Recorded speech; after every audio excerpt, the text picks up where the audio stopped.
ইয়াস বেটা এ প্লাস পাইছি। আমারটা দেখতো তোর কুট কত? 34 চট্টগ্রাম। 3.22। আল্লাহ, তাও তো পাস করছি। আমি তো ভাবছিলাম ফেল করবা। তোর কুট কত? আমারটা হলো 42 48। কি হইছে? কিরে বন্ধু কত পাইছি কস না কে? বন্ধু 2 সাবজেক্টে ফেল। বন্ধু তুই এগুলো কি কইতাছস? এখন আমি বাড়িতে মুখ দেখাবো কেমনে? দেখ বাবু, তোরা যে আমি এখন কি বলে সান্ত্বনা দিমু আমি নিজেও বুঝতে পারতাছি না।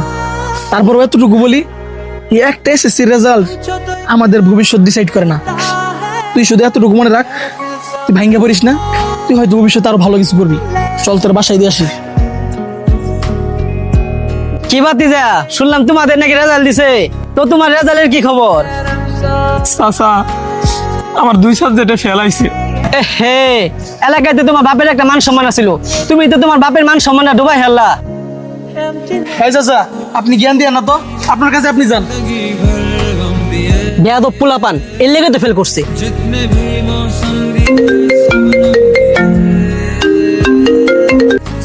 হ্যালো। হ্যাঁ বাবু, আমি তোমার টুম্পা খালা। মুক্তা এ প্লাস পাইছে, আর তোমার রেজাল্ট তো ইন্টারনেটে দেখলামই। তুমি নাকি ফেল করছো, আর ফেল তো করবাই। সারাদিন ফাত্রামি কইরা ঘুইরা বেড়াও। আচ্ছা চিন্তা কইরো না, সামনে আবার ভালোভাবে পরীক্ষা দিও, কি আর করবা।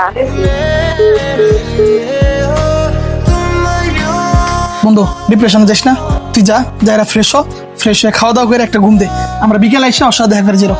যা বেটা ঘুমা গা, যা। ওই বাবু দাঁড়া, তুই আমার বাসায় ঢুকবি না। তোর এত টাকা পয়সা খরচ করে আমি পড়াশোনা করাইছি, রেজাল্টের আগেও তুই বলি তুই ভালো রেজাল্ট করবি, আর এখন তোর রেজাল্ট দেখে আমি এলাকা মুখ দেখাইতে পারি না। আব্বা আমি আমার সর্বোচ্চ দেওয়ার চেষ্টা করছি, কিন্তু এরকম হয়ে যাইবো এটা আমি কল্পনাও করতে পারি নাই। তোর একটা কথা আমি শুনতে চাই না, তুই এক্ষুনি আমার বাড়ি থেকে। হাসান ভাই বাড়িতে আছেন? একটু এদিকে আসেন। কি নাইন ভাই কিছু বলবেন? হ ভাই, আমার পোলাতে প্লাস পাইছে, নেন মিষ্টি খান। নাইম ভাই আমার তো ডায়াবেটিসের সমস্যা, এই জন্য মিষ্টিটা খাই না। আরে ভাই, এখন তো একটু ডায়াবেটিসের সমস্যা হবই। শুনলাম আপনার পোলা নাকি পরীক্ষায় ফেল করছে। আচ্ছা সমস্যা নাই, সামনের বার পরীক্ষা দেওয়ায়েন, ভালো রেজাল্ট করব। দেখছস এলাকা যে লোকগুলো আমার সামনে ধরে কথা বলার সাহস পায় না, আজকে শুধুমাত্র তোর জন্য ওই লোকগুলো আমার বাড়িতে এসে অপমান করে যাইতেছে। আজকে তো তোর আমার নিজের সন্তান বলতে লজ্জা লাগতেছে। আজকে তো তোর আমার নিজের সন্তান বলতে লজ্জা লাগতেছে। নিজের সন্তান বলতে লজ্জা লাগতেছে।